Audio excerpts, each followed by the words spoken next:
Muntik na mahulog yung biniling pandesal ni Kuya. Buti na lang talaga nasa loko pa at di tuluyang napunit. Minsan talaga di maiwasan na may ganitong paper bag na nasasama, yung tipong marupok na.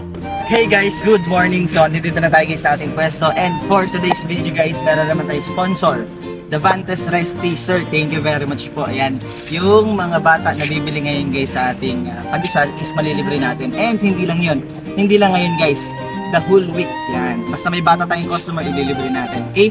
Kaya shoutout po sa company nila Sir South Kings Trading guys. Yung mga taga Cebu. From Minglanila guys. Kung nangangailangan kayo guys ng mga supply sa mga baking ingredients nyo. Yan. Guys, lalagay ko lang dito sa ating video guys. And kontakin nyo lang sila sir. And for sure, quality ang ibibigay nilang mga products sa inyo. Tara, magluto na tayo. Let's go. Panibagong araw na naman ang pagbebenta. Salamat sa sponsor natin ngayon. Pagdating nga namin dito sa pwesto ay may customer na agad tayo. Tapos 2 beses pang bumili si Kuya. Page mo sa Facebook sir?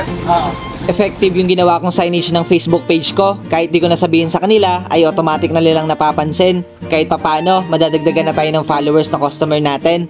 Tuloy-tuloy ang pagbebenta. Nag-aantay na rin tayo ng batang bibili at ililibre natin. At sa wakas, eto, may 2 na agad tayo na ilibre. So, yun guys, meron na tayo na benta na 5 tray.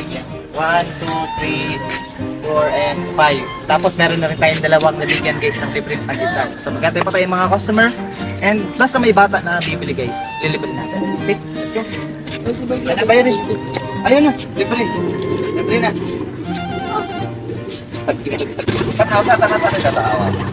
Salamat. Nakakatuwa talaga basta may malilibre tayo. Medyo nahihiya nga lang siya. Maganda ang naging takbo ng pagbebenta natin. Buti na lang, nakikisama ang panahon. Hindi mainit, tapos hindi rin naman mukhang uulan agad.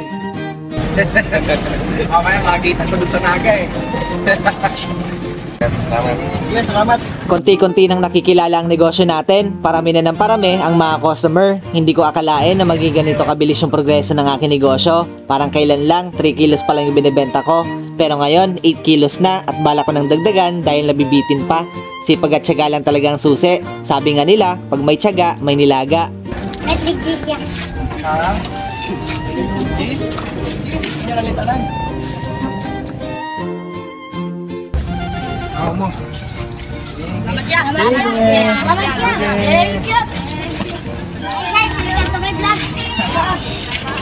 So yun guys, ubos na yung paninda natin and saktong-sakto yung last customer natin yung mga bata. So nabigyan natin sila guys ng libreng pandesal. Sayang, dahil konti na lang din yung naiwan pero di bale, may bukas pa naman, okay? So yan, sold out na tayo guys. Thank you Lord, sold out na naman tayo ngayong araw and ang kinagandahan guys is yung signage na nilagay natin.